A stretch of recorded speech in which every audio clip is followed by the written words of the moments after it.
Hello guys, আজকে আমরা চলে আসছি নেত্রকোনা ভার্সিটিতে। খুবই সুন্দর এরিয়া, দেখে অনেক ভালো লাগছে।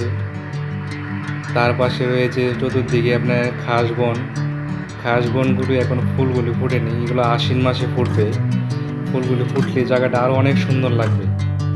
খুবই ভালো লাগছে দেখে। আমার অর্ধাঙ্গিনী তো সে দেখে অনেক আনন্দ পাচ্ছে, খুব সুন্দরভাবে হাঁটছে। অনেকে আসছে তার বন্ধু বান্ধব প্রিয়জনদেরকে নিয়ে, অনেকে আসছে ফটোশ্যুট করছে। আমরাও দেখি ফটোশ্যুট করবো অনেকগুলো।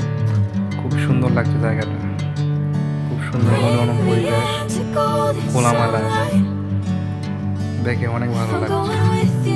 আপনারাও আসতে পারেন, আসলে মন ভালো হয়ে যাবে আশা করি। খুবই সুন্দর একটা এরিয়া, অনেক বড় এরিয়া নিয়ে ভার্সিটিটা হচ্ছে, দেখার মতো একটা জায়গা। তারপরে ভার্সিটিতে আসলে এই যে দেখতে পাবো আমাদের ভার্সিটি, এটা হচ্ছে আমাদের নেত্রকোনা শহরের ভার্সিটির পুরোপুরি কাজ যখন শেষ হবে জায়গাটা আরও অনেক সুন্দর। আমাদের নেত্রকোনা শহরে আসলে কোনো পর্যটন কেন্দ্র নাই, ঘোরার মতো জায়গা নাই। ভার্সিটিটা হওয়াতে আমাদের অনেকটা ভালো হয়েছে, মানে আমরা মাঝে মাঝে শুক্রবারে এখানে ঘুরতে আসতে পারবো। ঘুরলে আমাদের মনটাও ভালো লাগে। শুক্রবার হলে আমরা সপ্তাহে একটু ছুটি পাই, শুক্রবারে আমরা একটা ঘোরার জন্য জায়গা পাই। ভার্সিটি হওয়াতে আমাদের অনেক ভালো হয়েছে।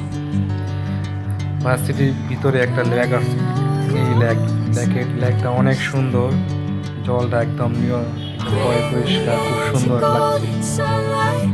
চতুর্দিকে একদম নিরিবিলি পরিবেশ, খোলামেলা জায়গা, আসলে দেখলে মন ভালো হয়ে যাবে।